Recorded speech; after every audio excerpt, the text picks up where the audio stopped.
The reason we moved away from Drake was that we felt that we wrapped that story up on Uncharted 4. And that's really the motivation to find a new cast of characters that could actually carry on the Uncharted legacy. Uncharted is more than just Nathan Drake, and I think maybe makes people think a little differently about the Uncharted series as far as what they think of when they think of Uncharted.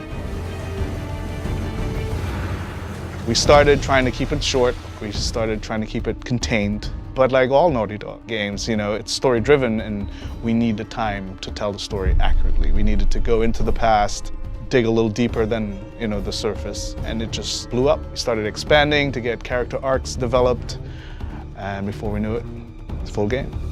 We're treating it as seriously as an Uncharted game.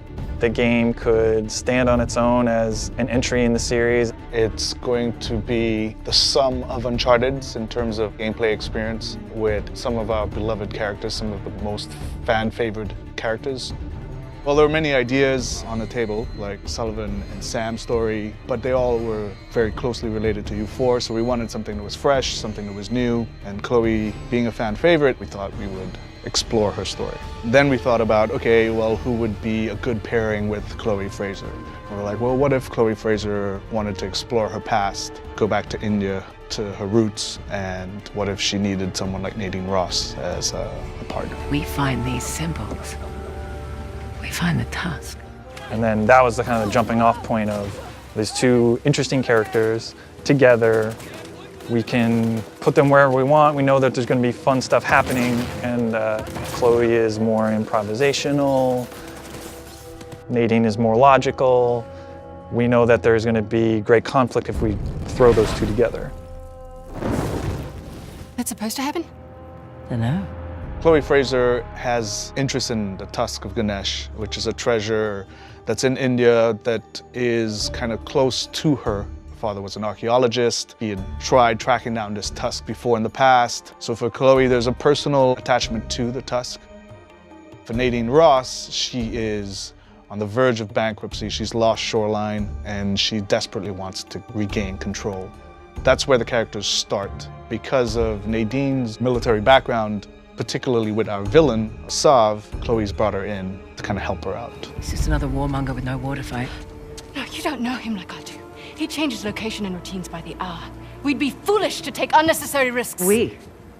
Let's get one thing straight. This is my gig. You want your share? We play by my rules. For Sav, as a villain, he is motivated by a code.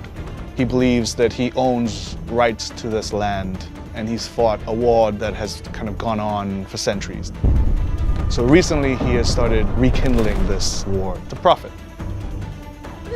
Giving the player more options, I think, would be the highest level, encompassing way to describe what we're trying to elevate even from Uncharted 4. We have all those things at our disposal again, rope climbing, driving, we have the winch, stealth options.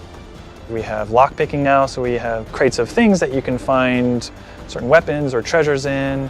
We just present you with a lot of stuff that the player can then decide what to do, and then, of course, having an allied character with you during all of those things and making sure that they can react and be as lifelike as possible as a human would. We're taking advantage of the buddy system by integrating more of the narrative. For example, if our characters in the story aren't communicating well, or they're upset, or they're aggravated, it will reflect in the gameplay. So if I've just come out of a heated argument with Nadine Ross, in the gameplay you will feel that tension, you will feel that aggravation. The challenge for us was this player-driven space. It's not open world, but it's vast, and you have player choice that you can go and experience it differently. There's things to find a true sense of exploration, but the goal being that you're just exploring and freely doing things, and then the story is still progressing in the way that they would expect from an Uncharted game. It's something we've never really done to the level that we're doing now in Uncharted.